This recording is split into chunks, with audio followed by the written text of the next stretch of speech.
sanay na yata yung pong bata kasi po, di na daw gumagalaw. Hindi po ako makapaniwala na ganyan pong ginagawa niya sa anak niya po. Hirap-hirap na para sa biktima na magsalita sa kanilang mga magulang. Kasi hindi nila alam kung ang suporta ba sa kanila, papaniwalaan ba sila o hindi.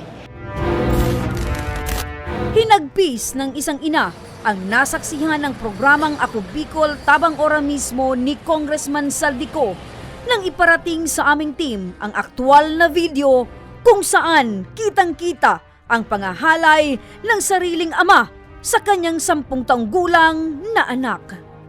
Video po ate. Paano nakarating sa iyo yung video? Pinakita po sa akin yung tricycle driver po. Tinatanong ko yung nasan po yung tatay niya. Sabi niya po, hinabol niya po. Kasi po may ginawa po yung tatay sa bata. Matamla yung bata? Matamlay po, opo. Di po sa akin sinabi ko ilang beses na po. Kasi daw po pag minsan po tinatanong ko po siya may ginagawa yung tatay niya. Sabi niya po, wala po. Wala po. Tinatanong ko po yung bata, bakit po nagsinungaling? Kasi ginawa ng tatay niya po. Ang sabi daw po, papatay daw po siya pag nagsumbong po sa akin. Ang ko po yung tatay niya. Di naman po siya ginagalaw. Di ko po alam kung kapilang beses na po. Kasi po ang bata hindi naman nagsusumbong. Sanay na yata yung pong bata kasi po hindi na daw gumagalaw. Di po ako makapaniwala na ganyan po ang ginagawa niya sa anak niya po. Magpakita ka na po. Nagalit ka ba sa kanya? Galit na po ako sa kanya kasi po sa ginagawa niya. Wala siyang kaalam-alam na ganun pala yung nangyayari hanggang may ipakita sa kanyang video. Galit lang ang mararamdaman mo. At talagang baka pag nasalubong mo hindi ka makapagpigil, partner. Ay agad tayong nakipag-ugnayan sa tanggapan ng City Social Welfare and Development Office ng Legazpi City. Agad naman silang nagtungo dito, partner, sa ating programa para sunduin ang mag-ina kasama ang mga tauhan ng Philippine National Police para formal lang makapagsampa ng kaso ang mag-ina. Para siguraduhin ang seguridad ng mag-iina, nakipag-ugnayan ang Team Tabang Ora mismo sa kanilang barangay.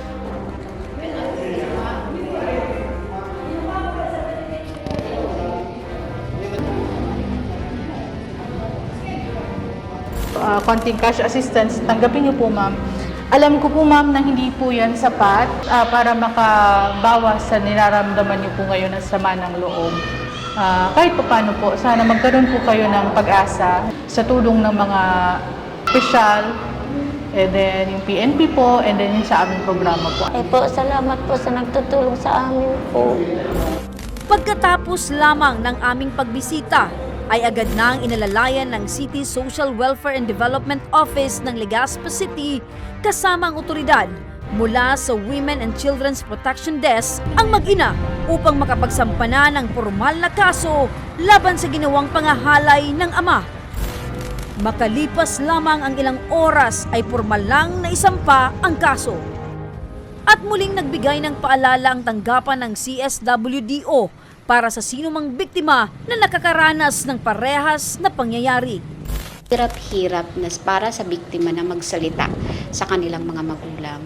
Kasi hindi nila alam kung ang suporta ba sa kanila, papaniwalaan ba sila o hindi. Pero kung may lakas ng loob kayo na pumunta ng CSWDO or ng pulis, huwag kayong matakot. Kasi meron mga programa ang gobyerno para kayo ay pangalagaan. Hindi biro ang maging biktima ng pangahalay o ng kahit na anumang masalimuot pang pangyayari. Hindi lamang pagkainosente ng bata ang nanakaw, kundi ang kalayaan nito na mangarap at kapayapaan na mabuhay.